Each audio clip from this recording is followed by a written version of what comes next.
Well, welcome everybody. It's not going to be a long welcome. I'm Duncan Steve. I'm chair of the John Muir Birthplace Charitable Trust, but also chair of the Friends of John Muir's Birthplace. We'll say something about the Friends a bit later on in the evening. But without any further ado, let me introduce Matthew Farrelly, who was in contact with us about, 3 or 4 months ago? Yeah. And as a result of that, he's graciously agreed to give us a talk about John Muir's educational vision. So, without any further ado, now we have low technology. That's all right. That's right. That's what we know was wanted. Okay, thanks everyone. There'll be a Q&A as well, but Matthew will introduce himself in the format of tonight's talk. Thank you. Hi everybody. I haven't spoken anything apart from hi everybody yet, so you might move me out of here. I don't know. My name is Matthew Farrelly, and I do come from the University of Wisconsin-Madison, where John Muir was, of course, a student for some time. And I'm a PhD candidate at the University of Wisconsin, so that means I'm sort of toward the end of my studies. I've done all my coursework, I've done all my examinations and so forth, so now I'm actually doing the writing phase of my work. So I've done a bit of research, I'm still doing some research, and I'm also writing. So, but I wanted to present a bit of my research, a bit of my understanding of Muir, how I'm angling in on John Muir. And by the way, if I'm talking too fast, just let me know. His educational vision. So for me, I actually was introduced to John Muir when I was just after undergraduate work. I took a gap year between undergrad and my first master's degree, and I lived and worked in Yellowstone National Park. So the national parks, of course, are a huge, he's a massive contribution to the making of the national parks. And that's when I first was actually exposed to John Muir, was in the park. I would thumb through the books on our bookshelf where I worked. I would volunteer for the Park Service, doing little things here and there. And I discovered John Muir, a bit of his story, and I read some, but not all, and I'm still reading a lot. That's when I was first exposed. So I was in my early 20s. And so I took that gap year, went off and studied at an institution, and then I taught for about 10 years in the classroom. I taught middle school and high school, and I teach undergraduates now, and I teach adults in other contexts. So I love teaching, and I love education. And so when I came into the University of Wisconsin, I actually did not know that John Muir was a student there. When I came my first year, I realized, wow, John Muir was a student here. And I was thinking about how can I sort of bring all of my interests together into one. And John Muir sort of showed up on the map, on the radar. I said, well, I'm going to do my first paper, my first class of second semester. I said, I'm going to do a paper on John Muir, see what I can find.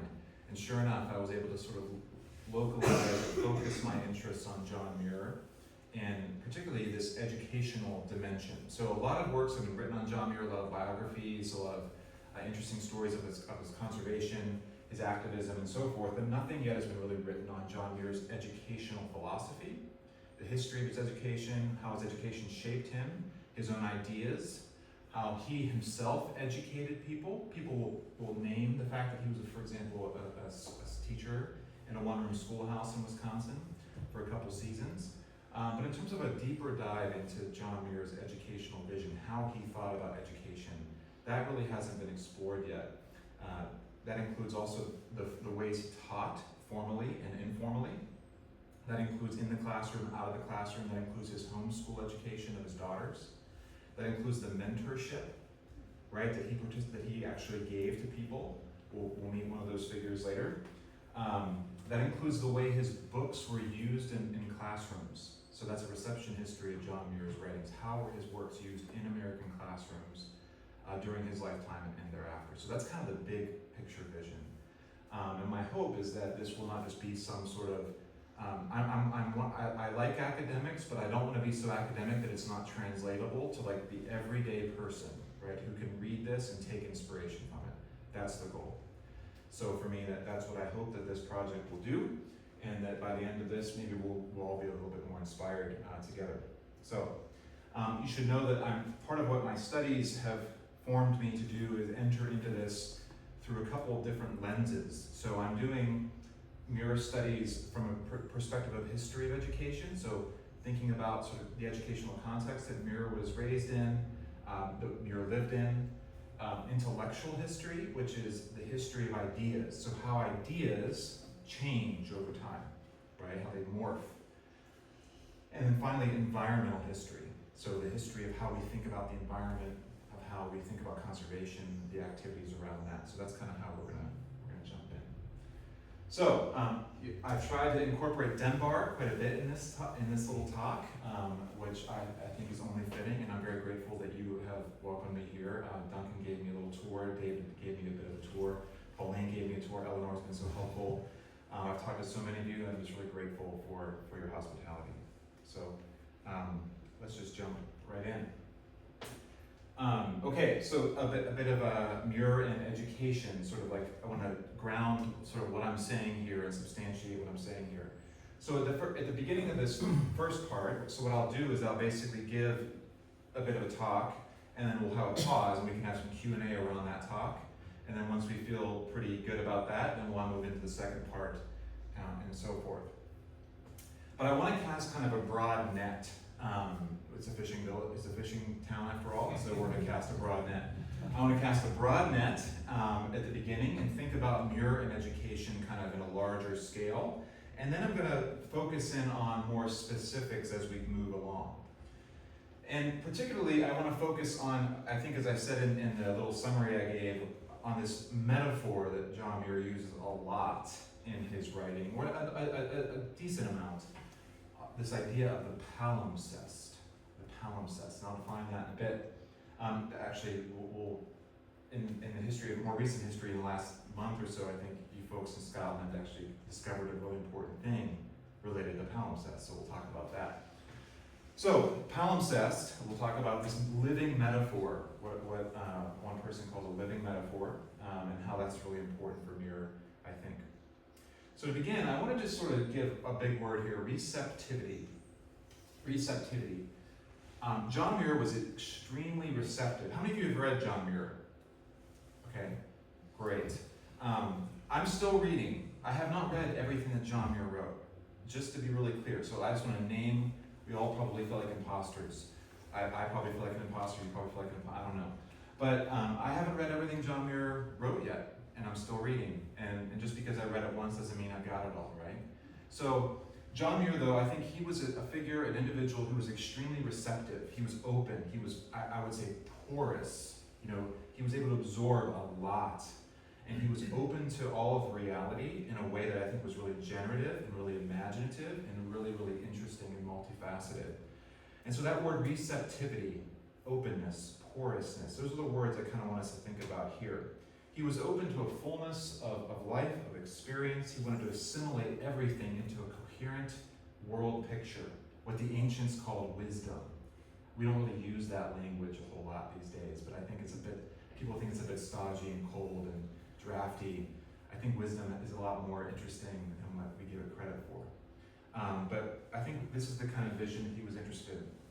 And William Frederick Bade, if you're familiar with that name, that was Muir's literary executor. He wrote, after Muir died, he kind of was responsible for collecting all of Muir's writings, his correspondences, and so forth. And he wrote these early biographies called The Life and Letters of John Muir. And in the first volume, I was struck by this. William Frederick Bade said this about John Muir. He says, everything registered their effects in Muir in the sum total of what we call education. On the one hand was the wintry, storm-beaten town with its restraint, confinement, and school discipline. He's talking about Dunbar, at least in 1830, 40s, something. On the other, the country with its penetrable hedges, daisied fields, bird song, and nest hunting expeditions. There in particular were skylarks and mavises, the most universally beloved of all the birds of Scotland. John tells us how he and his companions used to stand for hours on a broad meadow near Dunbar, listening to the singing of the larks, or how they lay on their backs in competitive tests of keen-sightedness, each trying to outdo the other in keeping a soaring singer in sight. And so here we see, again, Bade is framing everything in terms of education for Muir. He follows it with this. He says, he, Muir, drank in by every pore the somber wildness of the rugged seashore about his native town, explored the pools among the rocks where shells, seaweeds, eels, and crabs excited his childish wonder. When the tide was low, he found adventurous recreation by climbing the craggy headlands. Yet most impressive of all was the roar of the North Sea tempests that, mingling sea and sky, hurled mountainous waves against the black headland crowned by the ruins of Dunbar Castle. All this he saw and felt and explored with intense delight. How ineffaceably these scenes and early experiences engraved themselves upon his memory. Now that bold statement there, we're going to kind of come back to that later on. But this idea of how these experiences, because of his openness, his porousness, were just etched, engraved into his very heart, into his very imagination. I think for him, for certainly for Babe, and I would argue for Muir, this was his mission, right, to try to communicate something of that spirit, something of that purpose to his readers, to his students, to his children, everyone he knew. And of course, all of these references that he is making are Muir writes about in the story of My Boyhood and Youth, right, his personal memoir, which he wrote right before he died. And there, of course, he tells about his Dunbar days in Scotland, which I'm sure this passage is like etched in your minds if you've read Muir. But it's still worth repeating, I think. He says, when I was a boy in Scotland, I was fond of everything that was wild. And all my life, I've been growing fonder and fonder of wild places and wild creatures. Fortunately, around my native town of Dunbar, by the stormy North Sea, there was no lack of wildness, though most of the land lay in smooth cultivation.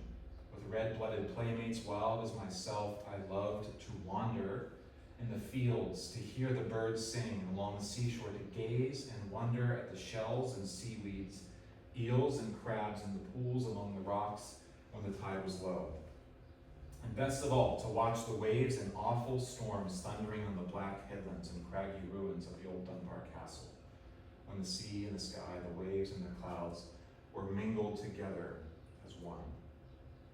And this is a picture I took on my little jaunts out in Dunbar. But this phrase, this idea, the sea, the sky, the waves, and the clouds were mingled together as one. We're going to come back to that idea of unity in a bit. So, toward the as he progresses in the story of boyhood, that is his personal memoir, he says this about his days in Wisconsin. He says, although I was 4 years at the university, I put a little asterisk there because he probably wasn't there 4 years. He was probably there about a little over 2.5 years. And there's some indication here that maybe he was a little conscious of that, you know. He says, although I was 4 years at the university, I did not take the regular course of studies, but instead picked out what I thought would be the most useful to me, particularly chemistry, which opened a new world, and mathematics and physics, a little Greek and Latin, botany and geology. So by the way, I was paused here. I mean, notice this kind of education, I don't know about you, I received maybe a fraction of that kind of education. So think about the worlds that were available to Muir in terms of his, the texts, the different parts of history, the different traditions that he was able to sort of access because of that. Of course, it was much more common then, but not so much for us, unless we're very focused on that more classical education. But he says, I was far from satisfied with what I had learned and should have stayed longer. Right? Notice, should have stayed longer. If you're there for 4 years, you're done, right? So I haven't quite done the research yet, but maybe Babe would have, said 4 years here. I'm not sure. Maybe some later editions. I don't know.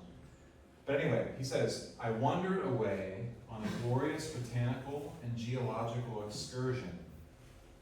And that is the allusion to his 1,000-mile walk to the Gulf of Mexico, right? But he says here, which has lasted nearly 50 years. So that walk ended, but he's suggesting something here, which we'll talk about later, that is ongoing, right? And he says, it is not yet completed, always happy and free, poor and rich, without thought of a diploma or of making a name, urged on and on through endless, inspiring, godful beauty. So there's a lot here. But I just want us to focus on how much Muir is focusing on education from the very first paragraphs of his book. And he will end the book, The Story of My Boyhood and Youth, talking about education. Now, this shouldn't surprise us because I think his number one audience, his focused audience for Boyhood were young children, were young readers. Of course, that doesn't mean he didn't think about the adults that were reading his book. But Boyhood was actually used, and it was actually abridged for school children of different ages. So it's an interesting fact there. But I want to focus on a few key words that have popped out of Muir's writings, and maybe you caught them, as a kind of way to shape and focus our time, right? They are wildness, wonder, and wonder. Wildness, wonder, and wonder, right? Those three words, really important. First, we'll talk about wildness. And by the way, I will share this presentation, these slides, with anybody who wants them. Maybe they can put it on the website or something. But just so you know, you can take them with you. But he talks about wildness. Let's talk about this word wildness. Now, to many of us, we just think wild. Okay, there it is. It's not the country, right? It's the brambles. It's the hedges. It's the wild, hares and deer and foxes and so forth. But for Muir, who had read someone by the name of Henry David Thoreau, has anyone ever heard of Thoreau? Okay, great. Thoreau famously wrote Walden, other books as well. Thoreau said famously, "In wildness is the preservation of the world." Now, maybe you know this, but Ralph Waldo Emerson, when he went to visit Muir in California, when Muir was in the Yosemite Valley, Emerson said to Muir, I think you should be the one to basically collect and edit all of Thoreau's writings. And he never did that actually, but he loved Thoreau. And he liked reading Thoreau quite a lot. And they actually never met. They missed each other by 50 miles. They were traveling across the country. They missed each other just by 50 miles, which is remarkable. If they had a Tesla or something, maybe they would have I don't know, known each other. But Thoreau is a huge figure for Muir, of course. This idea of wildness is definitely in the air, in the water, if you will. And later, we have, I'll move from sort of the left to the right here, zigzagging through. We have other figures. I'm kind of hinting here at some of the legacy of Muir. On the top left, we have Aldo Leopold. Has anyone ever read Aldo Leopold? Okay. Amazing writer, very beautiful poet. His book, Sand County Almanac, was actually published by Oxford Press in 1848-49. It never was a big hit until the 1970s, right? It was really remarkable, and then there was a sort of renaissance. But Leopold's a really important figure. He's indebted to Muir. He says, I think very significantly in Sand County Almanac, he says that when Muir wrote to his brother in Wisconsin to set aside the field in the Fountain Farm area so that the wildflowers would grow, he says that was the birth year, was 1865. He said that was the birth year of things natural, wild, and free. And it's that natural, wild, and free language that Leopold literally forms or as a foundation of his land ethic. Okay? And in his Sand County Almanac, which is again a beautiful book, if you haven't read it, I really recommend it. He says basically it's about expanding the biotic community to include the creatures and everything else. There's a very democratic kind of spirit there. But he never really quotes a lot of people, but he quotes Muir in this book. So it's really important. And Aldo Leopold was a professor eventually at the University of Wisconsin and started the first wildlife biology program in the United States, which is really interesting. Doug Ptolemy, anyone know Doug Ptolemy? He's sort of, he's American, known for sort of the restoring the land and sort of what do they call it, the homegrown national park movement, right? We have, I'm breaking the thing. I need my notes. What's his name? Blanking.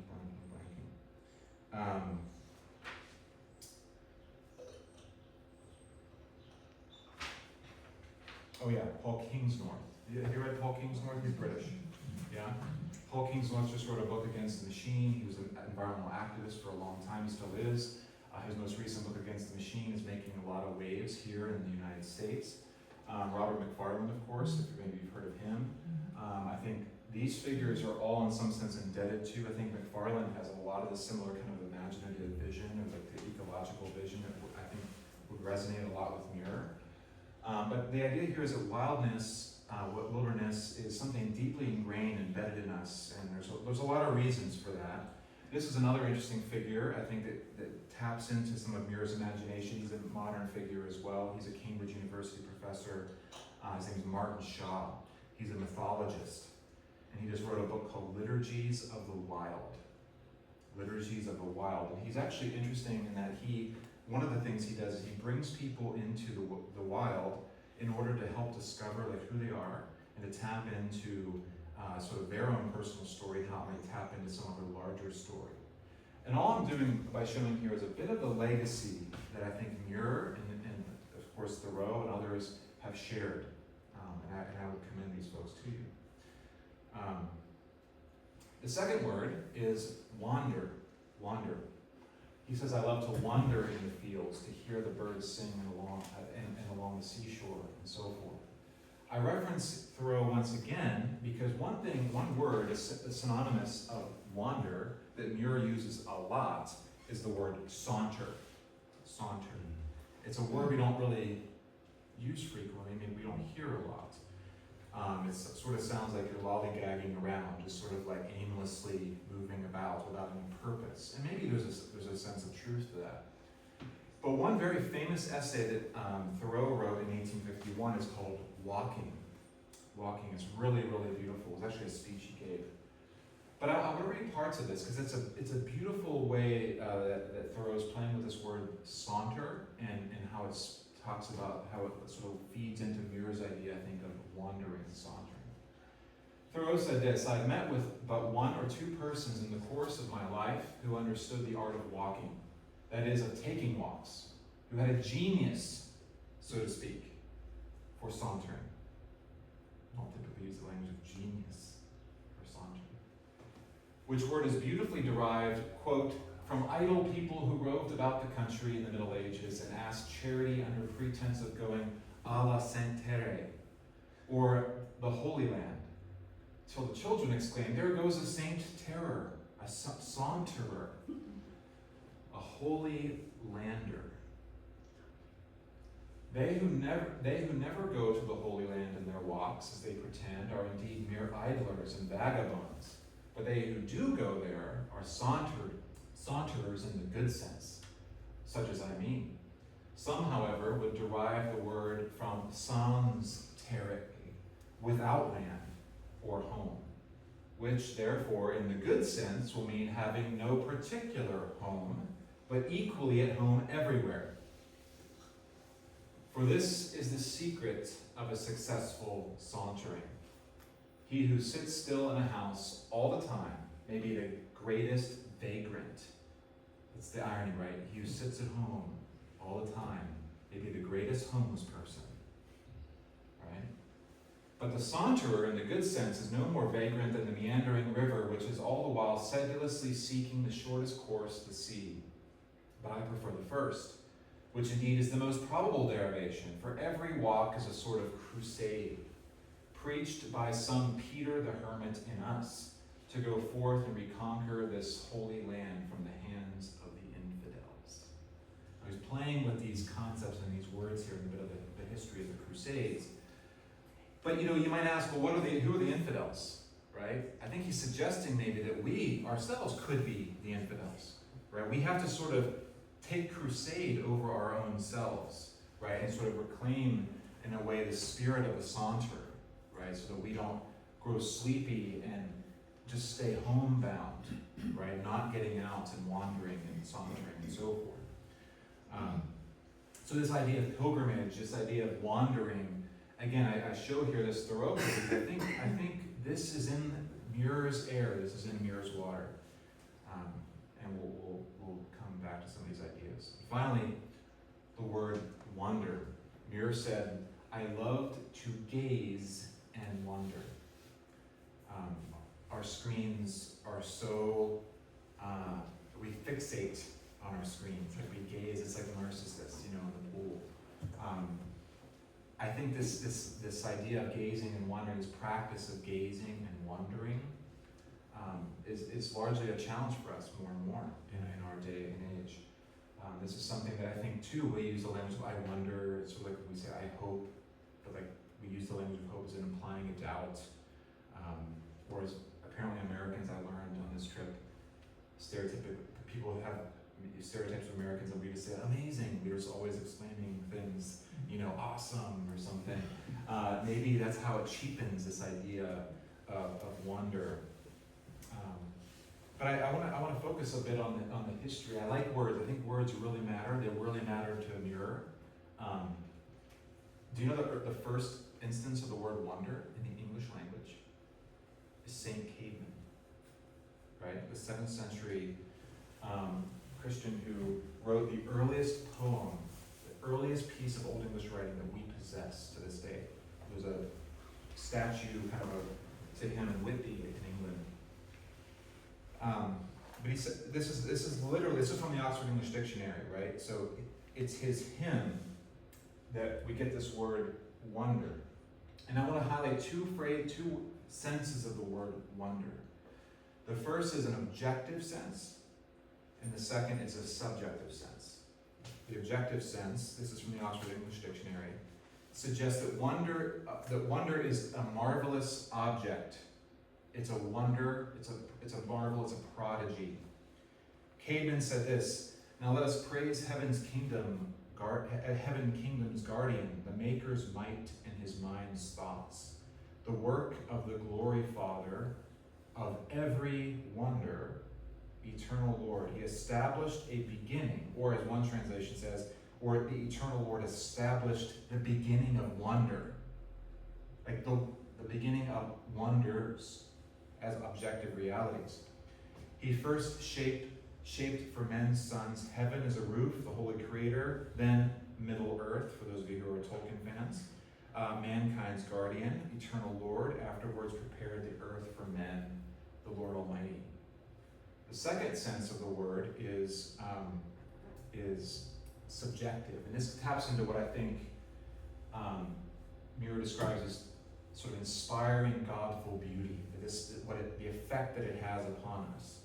This is what the Oxford English Dictionary says, the emotion excited by the perception of something novel and unexpected or inexplicable. Astonishment mingled with perplexity, bewilderment, curiosity. Also the state of mind in which this emotion exists. An instance of this, a fit of wonderment. And in that sense, it goes back to St. Dunstan in 1290. That's where the Oxford English Dictionary focuses the word wonder. So it's interesting. I think again, Muir would have agreed. And again, what I want to suggest is that all of this idea of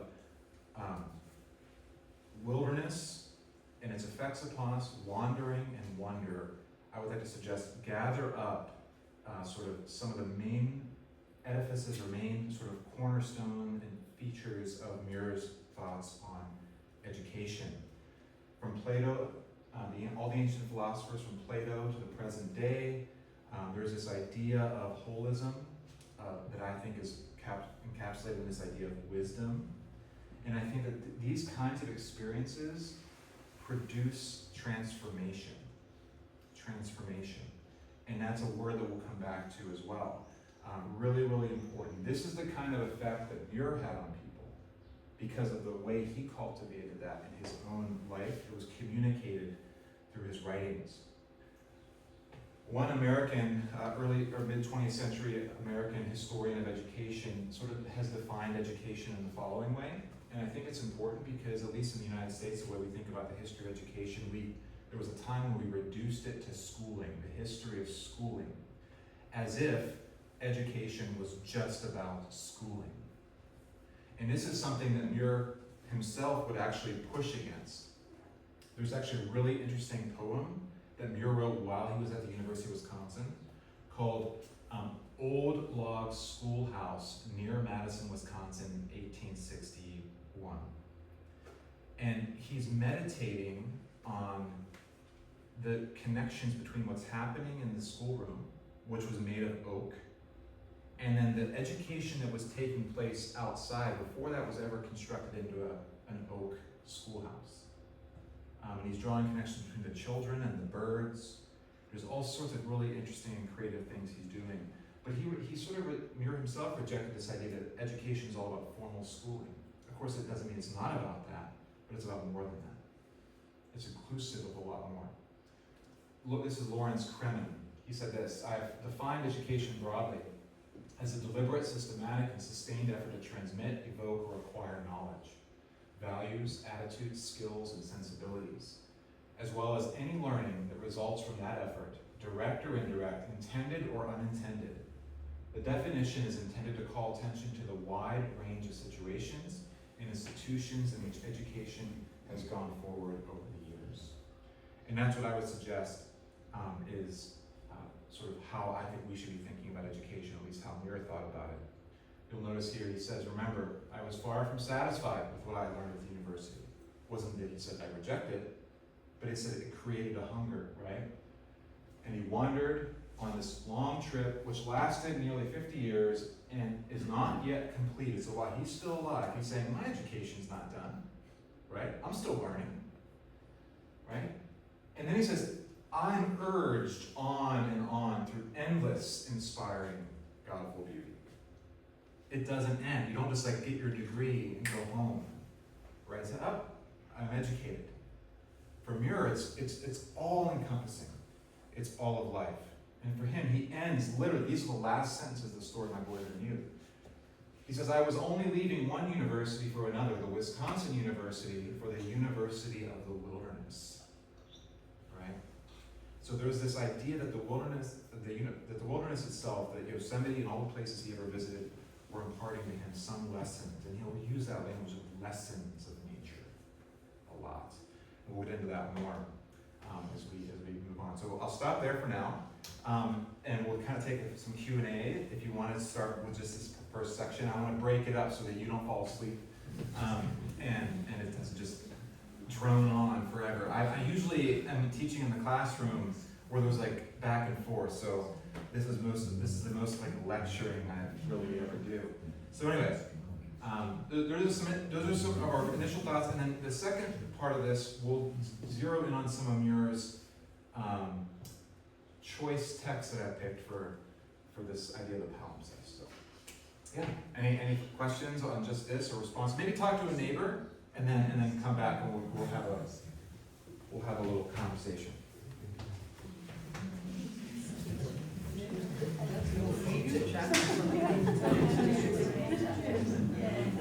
If you need to stand up, I won't be offended.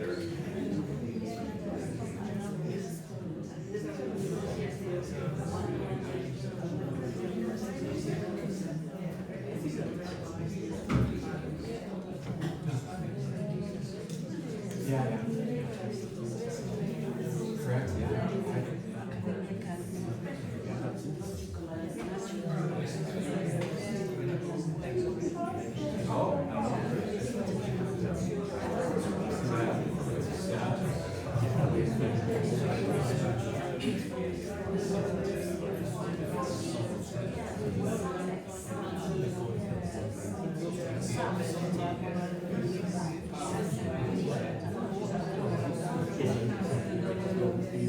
Okay, we're going to take some questions now. Okay. How much of John Muir's religious perspective is thoughts and feelings on the natural world? It's a great question. I'll repeat it. Yeah. What was your name, sir? Brian, thank you. Brian's question was, how much has John's religious background affected his understanding of the natural world? That's a really great question. Boy, I think that's multifaceted. I mean, I think I'm very fascinated in Muir's religious and spiritual sort of understanding and development over time. I think it's really important for him. I think he will certainly develop a lot over the years. He will mature. He will move outside of his father's sort of grip or his father's influence. I mean, of course, he's always under his father's influence. I think because he was one who read the scriptures and memorized vast quantities of the scriptures, I mean, you cannot, if you're really a student of the Old and New Testament, you cannot miss how frequently there are hymns and songs, and there's a whole robust theology of creation. You might say an eco-theology of a kind. In fact, on John's 1,000-mile walk, he records for us this encounter. One of his early educative experiences was a blacksmith, which, as I recall, himself was a Scottish immigrant. And his wife lets him in to the home. He's traveling about through the South in the wake of the Civil War. And the wife of the home says, come on in, but of course she checks with the husband. And when they sit down for a meal, the blacksmith says, what are you doing in the South? Because, at this time, any northerner in the South is very suspicious. They spies from the north, who knows what. He says, I'm just botanizing, I'm just looking at the plants. And this man is like, why would you be looking at plants? He's like, well, God made the plants. He's like, well, and this man, I think, just prayed over the meal, so Muir perceives he's kind of a religious figure. And, and Muir what he begins to do is he opens up Scripture to him, and from Scripture begins to show him sort of his philosophy of nature loving, of nature preservation, of nature observation. He alludes to the teachings of Jesus, the parables of the sparrows, and so on and so forth. He talks about Solomon's wonder and glory. He says, of the lilies of the field and so forth. Later, Muir in 1897 will write an essay. I was telling Elmore about this a little earlier, but it's a lesser known essay. I really commend it. He was asked by a gentleman, I'm going to blank on his name right now, but he was asked to write a essay on the scientist Linnaeus, who sort of is the father of modern scientific nomenclature. And in this sort of scientific biography that he gives of Linnaeus, he styles Linnaeus as a kind of Adam in the Garden of Eden, and as a Solomon figure. And Solomon is in the biblical theological world is himself a kind of new Adam figure. And this taps into this wisdom tradition, which is less about like, I can write proverbs and I can write little pithy statements and so forth. It's actually about knowing that, if you look in the Book of Wisdom, which Muir would not have read because he was a Protestant, but the Book of Wisdom in the Catholic canon of Scripture, maybe he read the Apocrypha, I'm sure he did. Wisdom chapter 7. It's derived from Proverbs chapter 8 too, which of course he would have read, but wisdom is sort of rooted, like, if one possesses wisdom, they possess knowledge of the structure of reality. They can understand the stars, they can understand the plants. Solomon knew the plants that grew in the wall to the name. Every domain of creation, this sort of primeval archetype of Adam, was held up as the great model. And that's, I think, the kind of scripture imagination that shaped him. I think his father could not have understood that in the same way. Muir read a book Thomas Dick wrote called The Christian Philosopher, which his father forbade him to read. But in this book, Thomas Dick, who's a Scottish writer, his book was disseminated across the world, and it was used widely. He was a Christian minister who was also a scientist, and he was trying to communicate this sort of unity of science and faith, or science and religion, as a single garment, not as something that should be divorced. And we're actually going to see how Muir is going to do that later. So to answer your question a little further, that's going to come up later too. Does that help? Yeah. Great. Any other questions? Yeah. I was interested in your illustration of Muir's, those who were influenced by Muir's legacy, that they were all men. Yes. All white men. Yes. And I wondered whether you just couldn't find any women, or whether you thought about Robin Wall Kimmer or any of the other women. Oh, that's a great question. Yeah, I never think of women. I'm just kidding. No, I think they came to my mind first of all because I think they're the ones who most were. I think they're the most. If you were to I'll use another good Scottish metaphor. If you were to distill Muir into like the angel share, these are the people that came to my mind who were the most influenced. Now, I think there's one woman who was contemporary with Muir, who I have not yet read. When I was in England a couple of years ago, I found, her name's Nan Shepherd. I know she's Scottish, yeah, and I was like, oh my goodness, and just like the little I heard of her, I was like, I wonder if there's a connection. And she is someone who I hope to really read more of. I think, obviously, Rachel Carson in the United States, huge environmentalist. I mean, she's massive, she's so important. I mean, we have, you know, not to mention Jean Carr. I mean, Jean Carr's story, I mean, yeah, obviously I'm giving you just like a little vignette of Muir's story here, but Jean Carr is hugely responsible for like basically ushering Muir into the world. I mean, he was kind of insecure and about sort of his own value and what he could bring. Many stories could be told about the women, both in his life but the legacy of those women. I mean, every woman environmentalist that preceded Muir, of course. And there's an interesting book that was written, which I'm going to blank on the name. I read it for my preliminary exams, but anyway, there are interesting stories of sort of race and gender that I think you could tap into this for sure. If only there was a play about John Muir and his women. Oh, did you write? It had explored some of these issues. Did someone write this play? Yes. Oh, Yes. good. You can have a conversation later. Yeah. Oh, good. Actually, there's an interesting play I discovered, and it was published in 1920, but the book was published in 1925, the John Muir School in Seattle, Washington, and it was a group of students in the John Muir School, I think it was middle and high school, that did a pageant.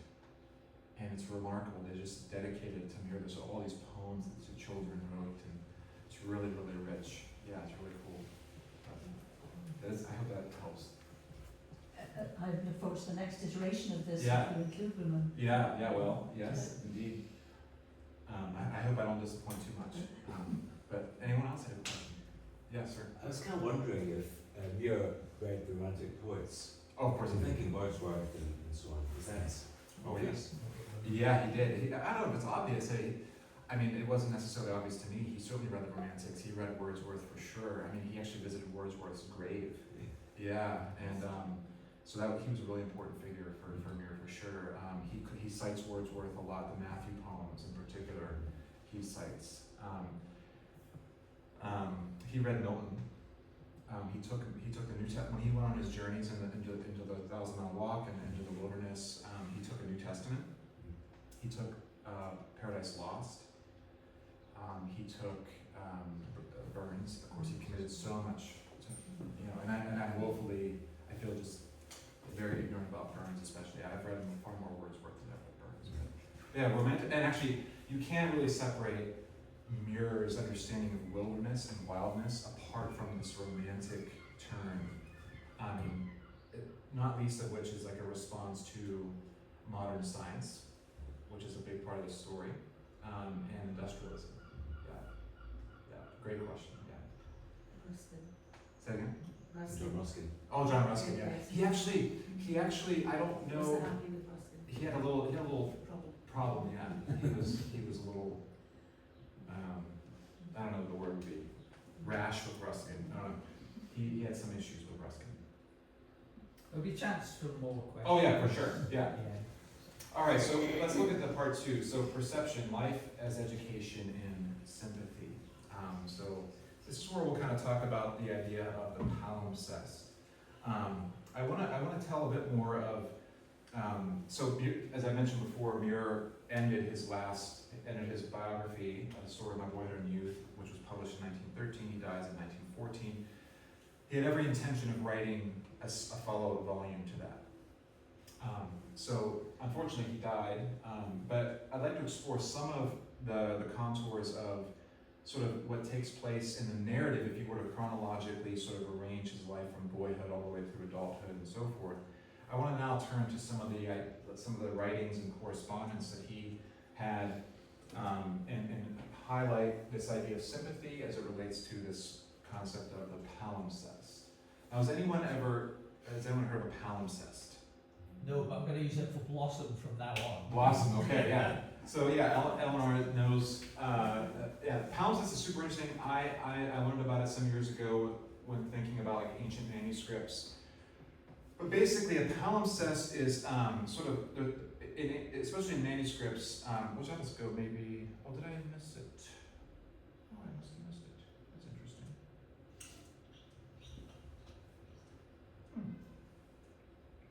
That's strange. I'm gonna bring that up. Oh, there it is. Yeah, there it is. This was actually just discovered in the University of Glasgow. Has everyone heard this? 42 lost pages of the New Testament manuscript discovered. And I think this visual might help. A palimpsest is basically ancient manuscripts. Because there was no paper, because manuscripts were so expensive, you would reuse as much as possible. This would happen all the way through the 19th and 20th century too, especially during wartime. You would take bits of old paper, stuff it into the spine of the book, and you would repurpose it. Here, what would happen is you would have some sort of writing on a surface of a paper, and then rather than throw it away, you would scrape away a layer and then write underneath that scraping. But now because of technology like this infrared, sort of digital sort of imaging, we can kind of go through the layers and discern some of the written words underneath the layers of words. It's sort of like an MRI, of these palimpsests. And for Muir, he took this idea of the palimpsest as a really significant metaphor. And we'll see how he sort of perceived all of reality, all of the world as a palimpsest. So layers of meaning, layers of ideas, layers of history, and he was able to capture a lot of different, think of it this way, maybe some of you have bifocals or trifocals. It's like seeing at different sort of distances all at once, right? This was his perception. And I think actually, this is a big part of what people misunderstand about Muir. He was, especially modern folks, more contemporary folks, who would be leaning toward the more critical edge of Muir, which is how he's tried to see all of reality in a multi-layered fashion, looking for correspondences. Muir was a figure that was living in the 19th century and into the 20th century, but he was also kind of pre-modern in his imagination. So the 19th century is an interesting time in history where there are figures like Muir and others who are trying to straddle the changing ways of perceiving the world, the wake of Darwinism and so on and so forth. So I think that's a really important feature of Muir's writings that we miss. If we just took things at face value, you might say a one-layer meaning or reading, right, and not see the different layers underneath. You miss a lot of what Muir, may have been doing here very creatively. Anyway, this idea of the palimpsest. My hope is that we'll be able to sort of, and by the way, these are from his manuscripts, these are from his journals and so forth, and we'll see this image a little bit later of the footprints and everything. But my hope is that we'll try to gaze through Muir, through Muir's eyes, not just to see the world only as he saw it, but that will allow us to see the world in our way and accommodate and layer our vision with Muir's. And in fact, we're going to see a woman that he corresponded with by the end of this talk. Her name is Wanda Borland. She's great. And Muir had this idea of sympathy. For Muir, he wanted to basically offer a way of perceiving the creatures of the world, the plants, the trees, everything in a sympathetic attitude. He actually talked about, there's two different types of figures in his mind.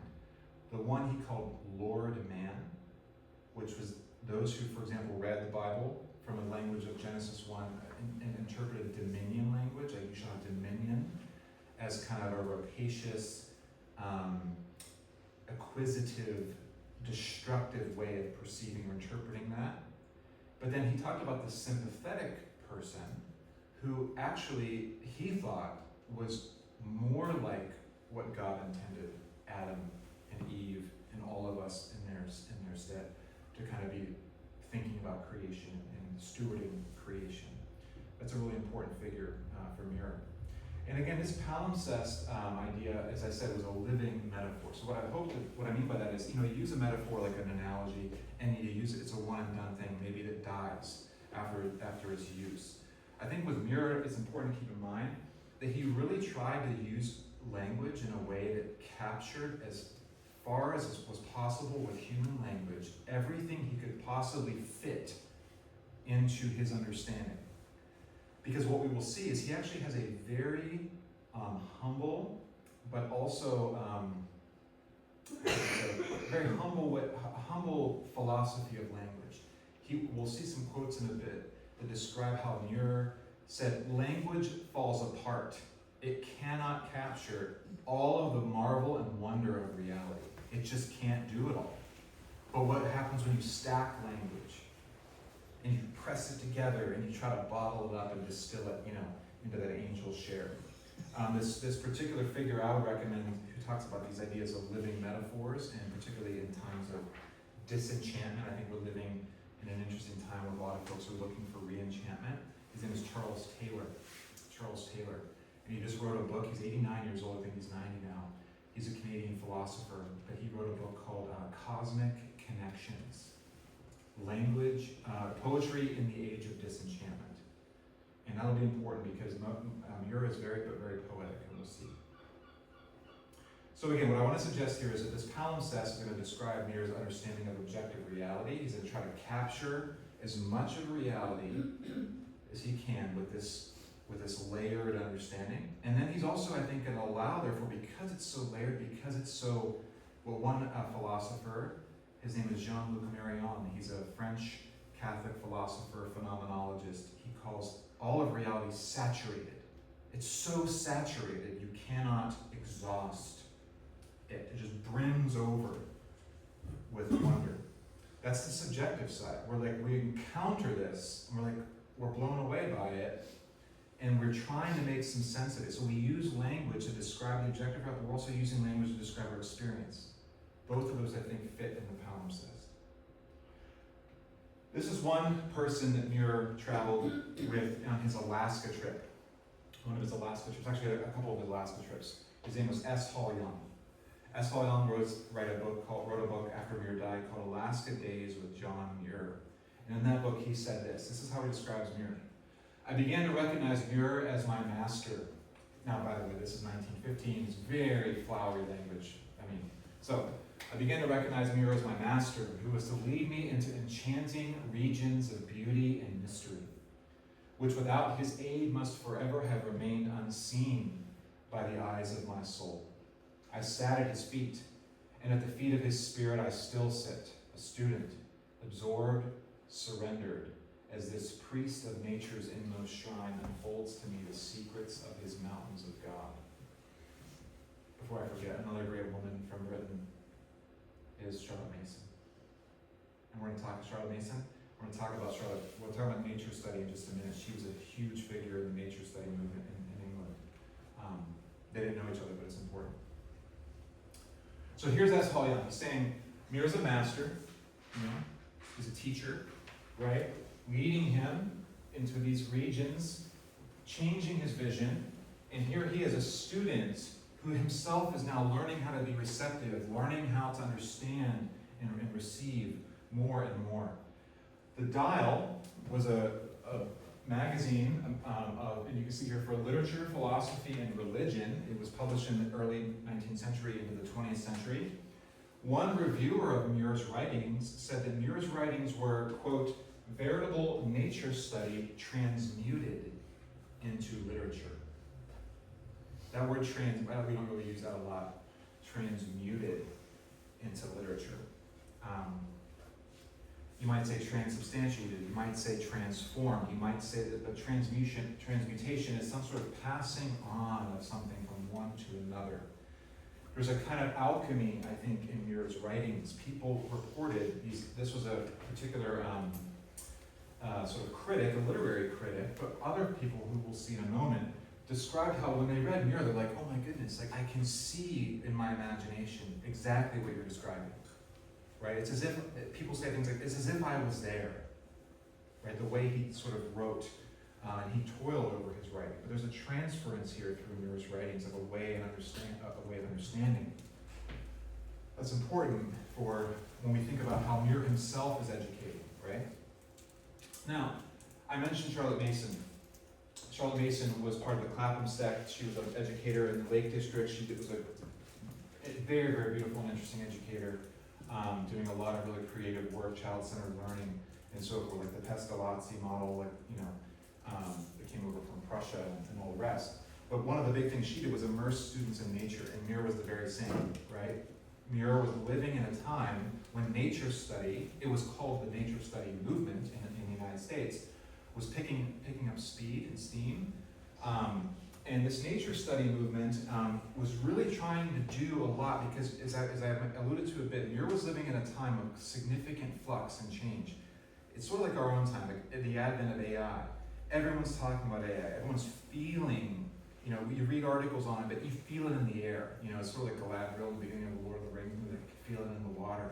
Times have changed, And there's an atmospheric dimension to this. It was the same in Muir's time, right? Darwin just published The Origin of Species, right? Asa Gray in the United States had just made, Darwin more palatable, and he's trying to communicate this. Muir himself is adopting Darwinism, assimilating it into his understanding of God and theology.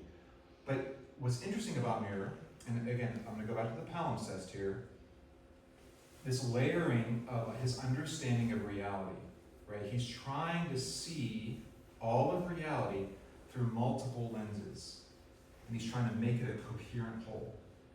This is what nature study educators did, and this is why they used his writing. So this is one scholar, his name is Kevin Armitage.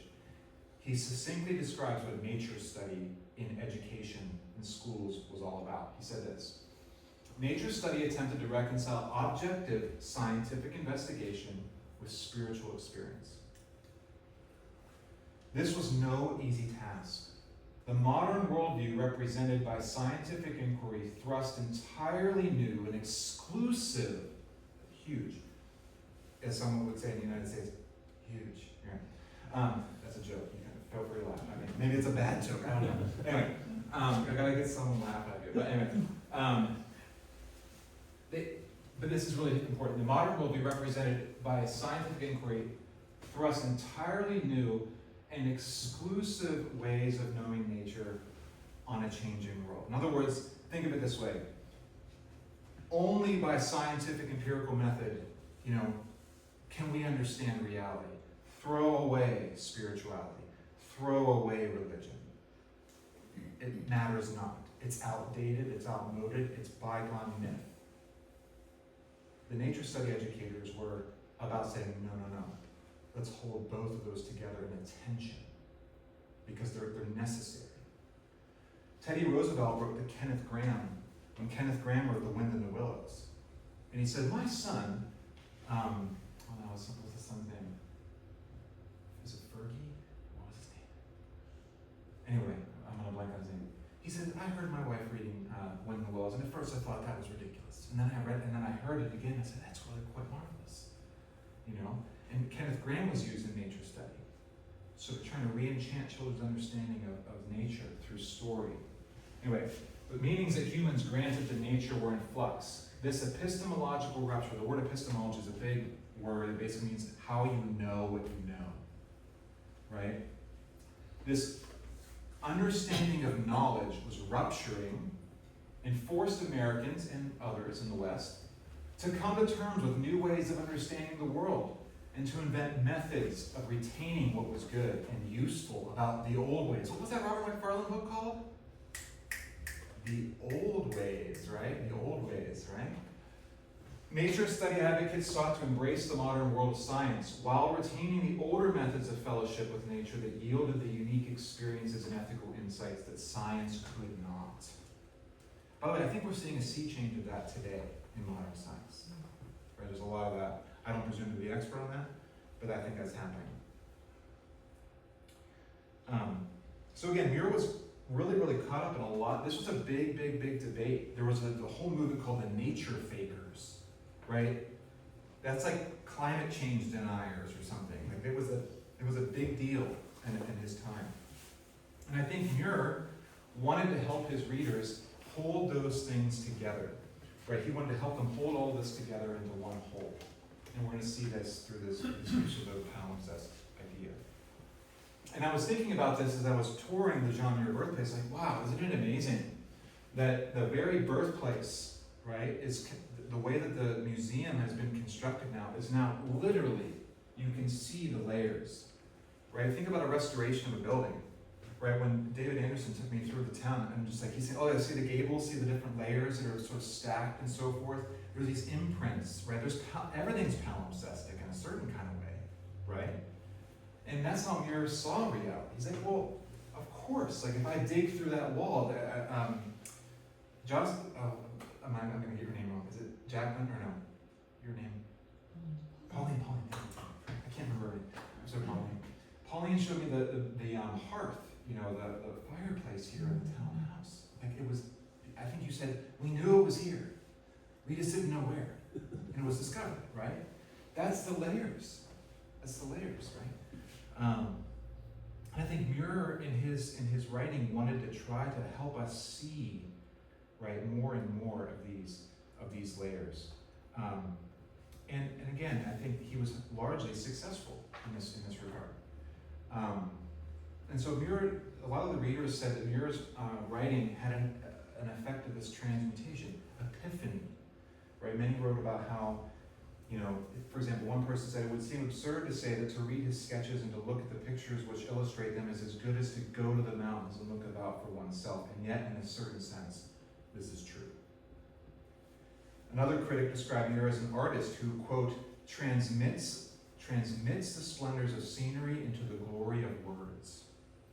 While another noted, quote, the fragrance of the forest, the soughing of the winds to the trees, and the animation of the intense life of this rich region seem to be transferred to his pages.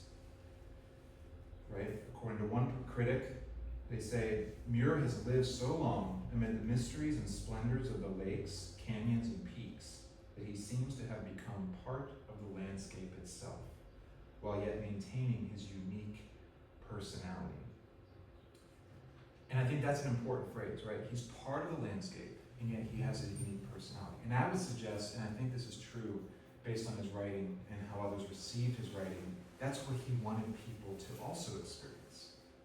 As much as he ushered them into, through his words, experiences with nature, there were books of his that were published for outdoor education. They were literally to be taken outside, right? So, but as they were out there, he was also inviting them to see reality in the way that they uniquely did as well. Muir says this about the palimpsest. This is where we get this idea in very great clarity. When a page is written over but once, it may be easily read, but if it be written over and over with characters of every size and style, it soon becomes unreadable. Although not a single confused, meaningless mark or thought may occur among all the written characters to mar its perfection. Our limited powers are similarly perplexed and overtaxed in reading the inexhaustible pages of nature, for they are written over and over uncountable times. Now, by the way, I could have just as well said that, you know, what Muir theorized about the glaciation of Yosemite, he got tons of flack for it, because he was doing scientific observation with a kind of mystical, poetic experience, like immersing himself in nature in unique ways. But he was trying to read the so-called inexhaustible pages, right, that were etched into the stone. And he was later vindicated for his theories because he ended up being correct. But he says this, all of what we see in the world are sentences composed of sentences. So the world, as I like to say from your, the texture of the world, there's a play on words there, texture. The world is a text. And it's textured and it's written. Muir had a very logocentric, a word-centered understanding of reality, right? That he saw things as written. Who writes those things? Of course, he thought it was the divine creator. There is not a fragment in all of nature. For every relative fragment of one thing is a full harmonious unit in itself. There's the unity, right? There's the unity. There's harmony and there's unity. in the midst of all these fragments, there is a way to understand it as a whole. Altogether form the one grand palimpsest of the world. And for him, this was an example. When he's on the Merced River, when he's staying in Yosemite Valley, there's one passage where he's writing and reflecting on how he's looking from top to bottom, right from the skies down to the ground. He's seeing the history of deep time and geology all taking place in his imagination. He's seeing it all written on the manuscript of the world around him. But then he's noticing the different animals that are leaving their footprints, right? And here's a mollusk that he traced, right? And then along that path, he sees his own footprints, right? And so what he's doing is he's seeing, like, wow, here I am. I'm in the midst of this text, this textured world, right, in which all of this reality is being stacked. And I'm making my mark, right, as well.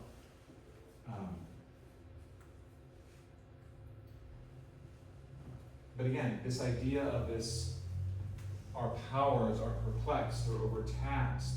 Notice, he says, how soon will writing in countless characters be inscribed on this beautiful sheet, making it yet more beautiful, but also carrying it far beyond our analysis. This is one of the things Muir had a problem with science, quote unquote. See, I would characterize Muir as a romantic scientist, to your point. By the way, all the great romantic poets, many of them were themselves kind of scientists, right? It's really remarkable. Even some of the early scientists were poets, right? It was not something like, oh, that's all this fanciful stuff, you know. But he's saying here, look, you can't reduce reality by just scientific empirical analysis. You're missing so much, right? But it doesn't mean you reject that either. He used it, right? He wrote a book. He wrote an essay on Linnaeus, for that matter. You know, it's all about naming animals and plants and so forth. But he says there are no unwritten pages in nature, but everywhere, line upon line. So that's the idea, line upon line. How can we find those layers, those lines written over top of each other? At one point, he's on a trip, and one person says, you know, in the midst of this big controversy, he says, this is an entry in his journal called "Everything is Poetry." Everything is poetry. He says that's important because one person says, like, oh, you know, they're looking at this landscape, and one person says, oh, this is clearly the product of like eons of time, and there's no God, and this other person says, surely not. You know, there must be a God or something. This is again later in Muir's life. This is not like under the, you know, the crushing weight of his father's, you know, influence. But he says, contemplate the grand show as having come from the sun ages ago, slowly garnered its cells. So also are those Yosemite temples, the more enjoyed by those who have traced, however dimly, the working of the divine mind in their making, who know why domes are here and how sheer precipitous walls like El Capitan were predetermined by the crystallization of the granite in the dark, thousands of centuries before development, and who knows how long in the fullness of time the sun was called to lift water out of the sea and vapor, and so on and so forth. So he gives this long, deep time understanding. But then he says, in offering us such vistas, thereby increasing our pleasure and admiration, science is divine. Science is divine. So again, he has other words in his journal about it. It's like, why does it have to be either or? It's both, right? It's both. He says, the man of science, the naturalist, too often loses sight of the essential oneness of all living beings in seeking to classify them in kingdoms, orders, families, genera, species, etc., taking note of the kind and arrangement of limbs, teeth, toes, scales. This is like Charles Dickens' Hard Times. Have you read Hard Times? Oh my gosh, it's amazing, right? Dickens was a master. He's like, you know, what's a horse? You know, he has a classroom full of students. What's a horse? You know, little Sissy Jupe says, gives this like beautiful, like poetic rendition of like a horse. And this guy, this student, Bitzer, who's well trained, is like, horse is like, he names the number of teeth, graminivorous, blah, blah, blah, blah, blah. Like, and Thomas Gradgrind, you know, who's the instructor, says, that's a horse. Dickens' whole point, one of the big points of Hard Times is like, what's education in a time of industrialization? Huge. He says, while the eye of the poet versus the man of science, the seer, never closes on the kinship of all God's creatures. His heart ever beats in sympathy with great and small alike, as earthborn companions and fellow mortals, equally dependent on heaven's eternal love. As far as I know, none in all the world so clearly recognize the loving fatherhood of God as our own Robert Burns. And there has been none in whose heart there flows so quick and kind and universal a sympathy. So again, I hope you see, Muir was, in this understanding of the palimpsest, in his understanding of sympathy, seamless beauty, what he calls it, he's trying to hold all these layers together. He's trying to see, right, to see the sky, the waves, the clouds, all as one. He sees all the reality through this layered way of perceiving, right? It's really, really important. Okay, we'll stop there for now. I know that's a lot. If you have any questions, we can pause, take a break. And the last section is a lot shorter. So, I'm giving you a lot. I came across the Atlantic, I guess. Just a question about John Muir. I mean, you can see how he would love nature and the sea, the seaweed and the birds and everything. Yeah. Whilst growing up here. Yeah. And then travelling to the West Coast. Yeah. He would go to the USA. Yes. Now, he would have been on a ship, I guess, for 2 or 3 weeks. Yeah. And on that ship, you go outside Yes. of the range of birds. Yes. You see no birds. Yeah. You might see an occasional whale or something, Mm. but you see no birds. You see Mm. only sea. Right. And from the deck of a ship, you can actually see that Mm. the Earth is curved. Right. Right? So they already knew the Earth. All Yeah. people knew the Earth was round. But it gives you a different freeing of the mind to Yeah. realise that this is the Certainly. land with all its wonderment, Yes. and there's a sea. For him, it would be kind of not like a desert, but he'd know there were fish and stuff. Yeah. But it's a totally different experience at a very formative age. Yeah. Um, Definitely. so, does he ever write about his journey? Yeah, that's a great question.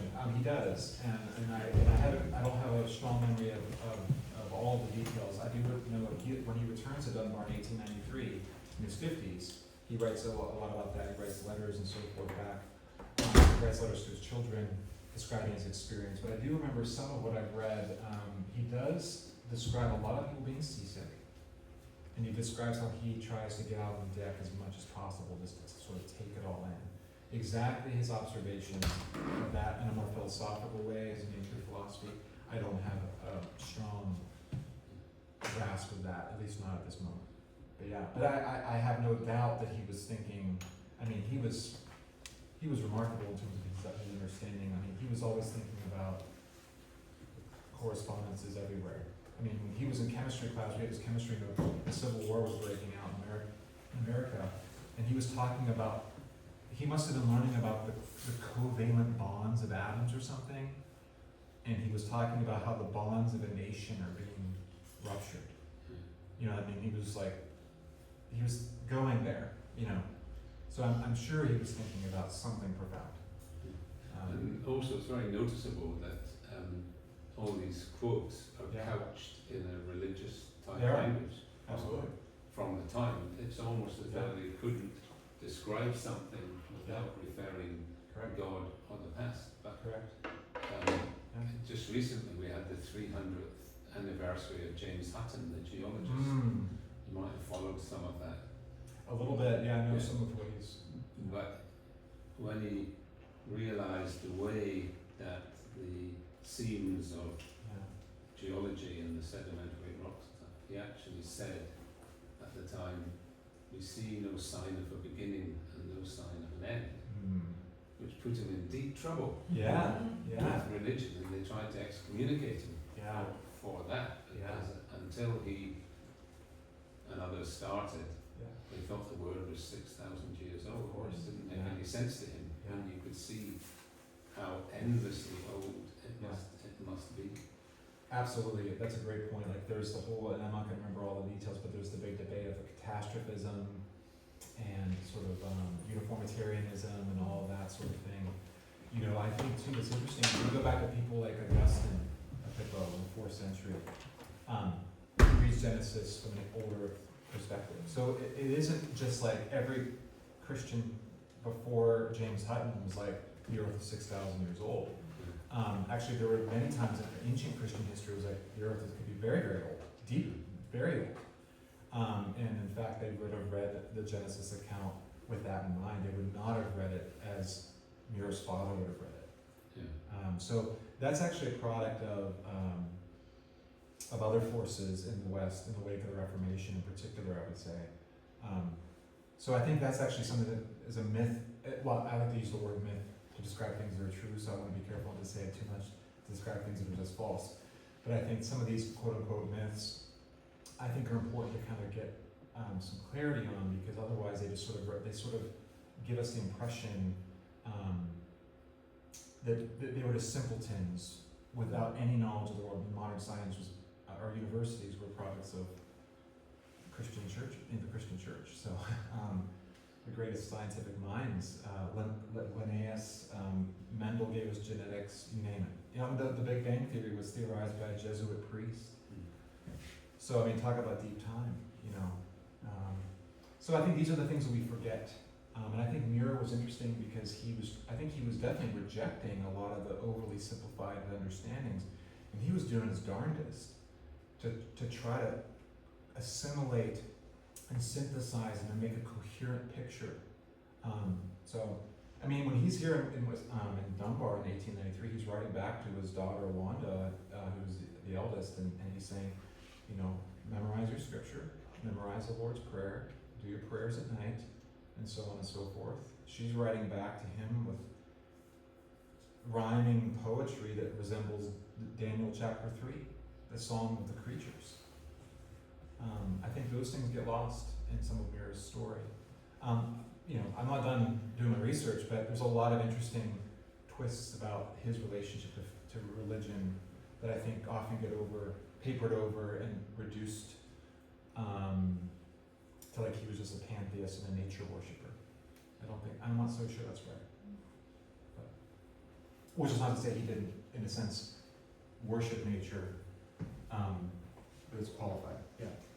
I was kind of wondering, in Muir's journey through America, the encounter the indigenous people, Yeah, good. his act towards nature Yeah. was quite different to the exploiters and the rapacious seal businesses and so on that Yeah. ruined that country in many ways. Yeah. Is the question sort Well, of? basically, did they have an influence on his thinking? I suppose actually they met people who are Yeah. native born. Yeah. I think it's a great question. It's a question that has gotten a lot of press lately. I think Muir has been styled very critically. I think one of the big features of our time is we commit the fallacy of presentism, in which we expect people of the past to adhere to our moral and ethical standards today, as if Muir should have spoken just as we would, right? As if he should have used all his pronouns, right?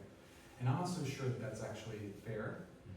I think that the John Muir Trust here in the United Kingdom has struck at a really good balance, acknowledging, like, sure, he said things that we would never say, but it shouldn't cause us to reject him as if he's somehow unworthy of our readership, or as if he doesn't have anything to offer. It's actually very refreshing from where I stand with some of the language in the United States, even from people in the Sierra Club, for example. But I think to your point about the Native Americans or the indigenous peoples, I think he did. I think one, there's a lot of the ways he spoke about indigenous peoples and about African Americans in particular that I think is misunderstood. There are things that we read like, ooh, I wouldn't say that. Ooh, that seems a little insensitive. And I think that's justifiable. But he was speaking, you know, the time that he was. One recent book on native dispossession that was written about Muir, I think, actually does it a great disservice to understanding Muir based on my reading of it. And again, I haven't read from cover to cover absolutely everything, but I tried to trace, you know, he takes issue with Muir's use of language around, especially in his Thousand Mile Law, talking about African Americans. He uses the language of Negro, which of course in that time was just like saying black person today, right? But this particular author, who I cannot remember his name, and that's okay, he suggests, in the text, he writes N, the word N, and then a long dash, and he won't spell out the rest. As if giving the reader the impression that he's using the N-I word, right? And I think that's just not fair, because he didn't really use that word. He used it one time to talk about a child, of course, which is not to say it's excusable. It just means that you have to be fair and represent the data. As it relates to indigenous people, a guy named Robert Fleck did some work in the 80s that talked about his transformation around Native Americans. Of course, he inherited a prejudice from his father and so forth, maybe a suspicion, his pony was stolen, and so forth. But actually, what's interesting about Muir is, I don't think he's actually as prejudiced as maybe we give, as both toward African Americans as well as indigenous.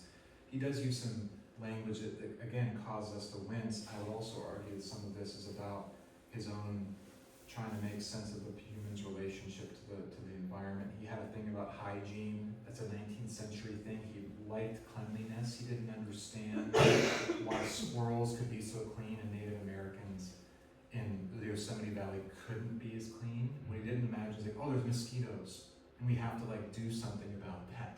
You know, his daughters had a house to live in where they could escape the mosquitoes, you know, whereas the folks in Yosemite couldn't. But by the time he gets to Alaska, he actually really begins to, in a deeper way, see the kind of ingenuity and the genius of the indigenous people there. And he befriends them. In fact, when Samuel Hall Young, who I quoted earlier, is doing his missionary journeys, Muir is not preaching the gospel as Samuel Hall Young is. He actually refuses to participate in the kind of missional endeavors. Muir's there to explore.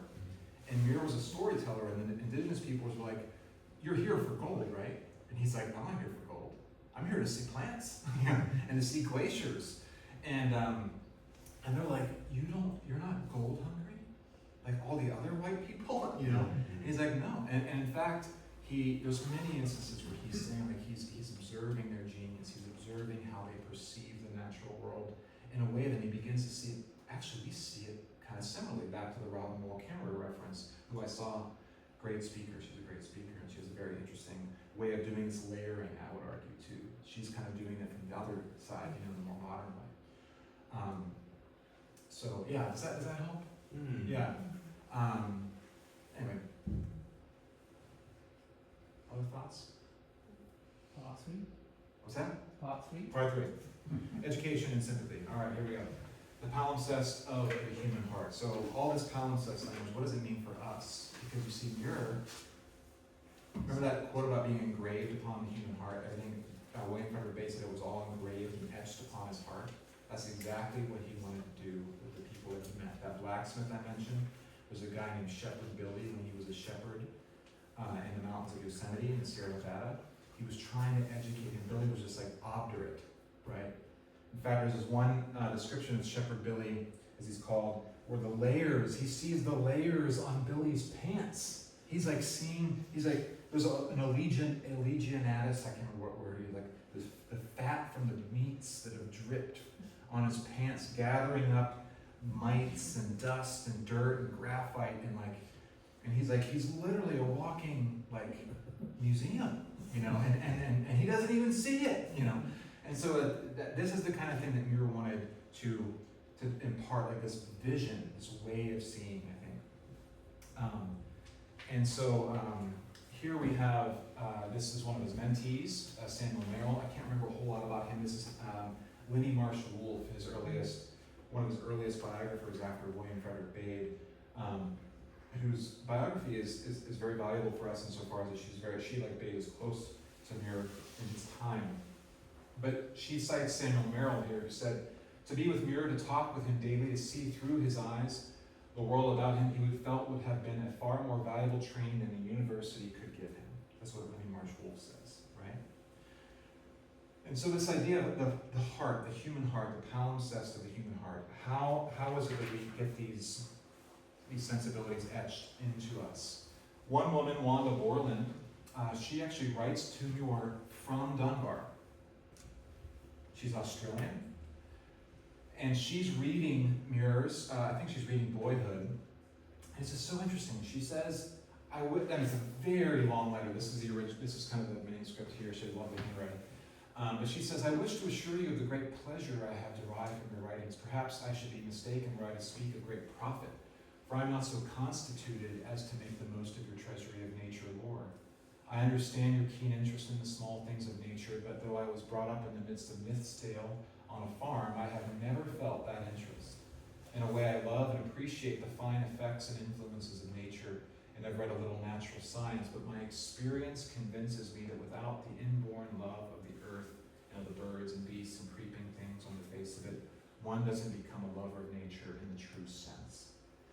Now, she's being very humble here. She's saying, like, I read your writing, I'm like, I kind of wish I had that. I don't have it. I'm not constituted like you are.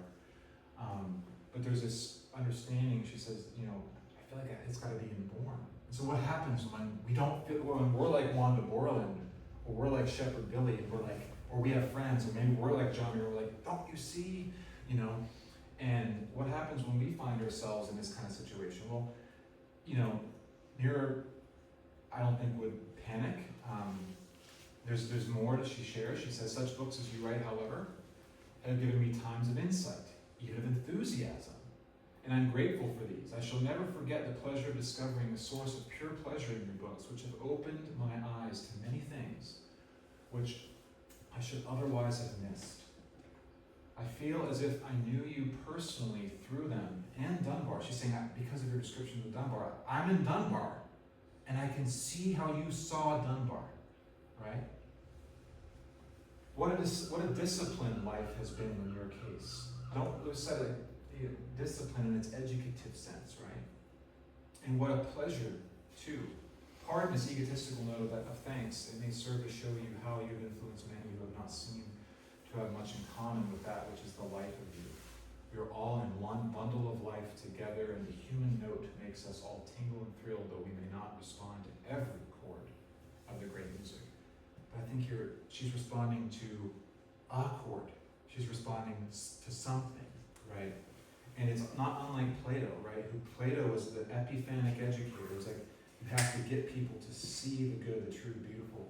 If you see it, it opens the heart and it allows you to then begin a process of habituation, whereby you disciple or discipline yourself into a new way of understanding reality.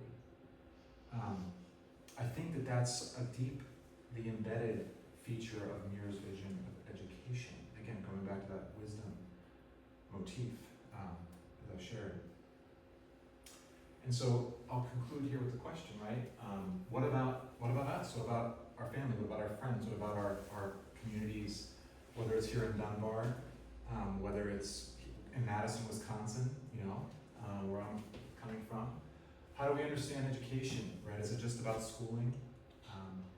Is it more than that? Is it about sort of the sum total of all of life, as William Frederick Bather, as Muir himself seems to suggest? How much of wilderness or wildness, wandering and wonder shape our own understanding of education, how we see our own cultivation of that? Do we find ourselves cultivating sympathy? Do we find ourselves sort of veering toward looking for the unity as opposed to the disunity? You know, one big word today is re-enchantment. Are we disenchanted? Are we sort of, a bit cynical and sort of jaded? Are we looking for re-enchantment, sympathy, unity, coherence, science, all these other different ways of understanding reality, religion, and so forth? So they're all big questions I think that Muir provokes in us. I think we're so often used to seeing like quotes of Muir that are very famous and they're beautiful and important, or like T-shirts. And that's important, but you can't put palimpsest on a T-shirt and be like, that sells, you know. The National Park Service is not like, that's the one, you know. But I think that we lose sight of something when we miss these different layers of Muir's understanding. So I hope that today, and I'm so sorry it was so long, but I hope today was something of interest. I'm happy to take more questions. I'm just staying down the road, so I'll be here for a few days anyway. So thanks so much. Again, I appreciate you having me. I'm really grateful to be here, and thank you for your hospitality and for your kindness. So thank you.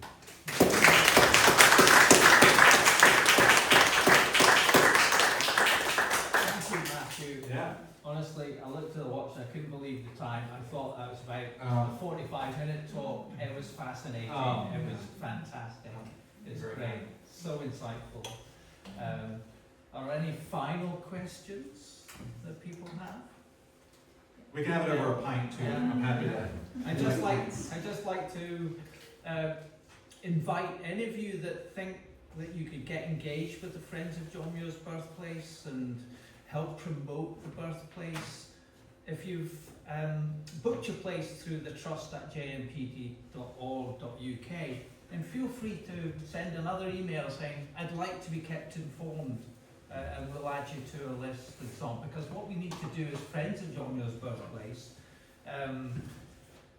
is to reinvigorate the community around the birthplace, locally and internationally. If it wasn't for things like the birthplace and the Friends, Matthew would not have given us this fantastic talk. And I just have to say, it sends shivers through my spine that if we want to encourage people to engage with the birthplace, have other talks. Totally, we should have You know, more then you talks. set the Not bar. just me. You set the bar very high, I have to say. Bring some of those other guys that are But on if the you screen. agree with me that we need more people like Matthew talking to us, inspiring us, and motivating us, and feeding into our upgrade of the birthplace to talk about some of the things you've talked about, to motivate and inspire things, we want to hear from you. So just send that email to trust at jnbt.org.uk, and we'll keep you in. And thank you very much for coming. If there are any final questions, if you want to leave now, that's fine. If you want to stay, just have a quick conversation with the rest of us in the network, then that's fine too. Thank you very much for coming. Thank you.